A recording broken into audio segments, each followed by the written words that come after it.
وَأْمُرْ بِالْمَعْرُوفِ وَانْهَ عَنِ الْمُنْكَرِ، نیکی کا حکم دو، بدی سے روکو۔ اب یہ امر بالمعروف اور نہی عن المنکر ایک نئی اصطلاح ہے جس سے کہ ہم اس وقت جو ہے متعارف ہو رہے ہیں۔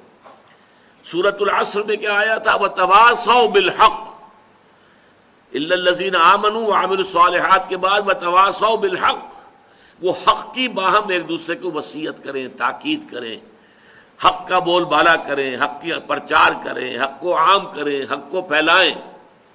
یہاں اس کے لیے اب ایک اصطلاح آ گئی ہے، اور اس لیے میں عرض کر رہا ہوں یہ قرآن مجید کی اہم اصطلاحات میں سے، اس لیے کہ یہ لفظ جو ہے قرآن مجید میں 10 مرتبہ جوڑے کی شکل میں آیا۔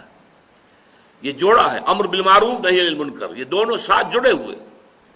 اس لیے کہ ہمارے ہاں بعض لوگ ایسے بھی ہیں کہ جنہیں ایک خیال ہو گیا ہے، غلط یہ لاحق ہو گیا ہے کہ لوگوں پر خام خواہ ان کے غلط کاموں پر تنقید کرنے کا، ٹوکنے کا کوئی فائدہ نہیں ہے، اس سے وہ آپ سے متنفر ہو جائیں گے، پھر وہ آپ کی بات بھی نہیں سنیں گے۔ اس سے بہتر یہ کہ بس بھلائی کی تلقین کرتے رہو، کرتے رہو، کرتے رہو، کرتے رہو، بھلائی کی طرف آئیں گے تو خود بخود برائیاں چھٹ جائیں گی، ختم ہو جائیں گی۔ لیکن یہ فلسفہ بنیادی طور پر حکمت خداوندی کے خلاف ہے۔ اگر ایسا ہی ہوتا تو قرآن مجید میں 10 مرتبہ یہ اصطلاح جوڑے کی شکل میں نہ آتی، 10 مرتبہ۔ اس لیے میں زور دے کر کہہ رہا ہوں کہ اس کو اچھی طرح سمجھیے کہ یہ اصطلاح ہے، نیکی کا حکم دینا، بدی سے روکنا۔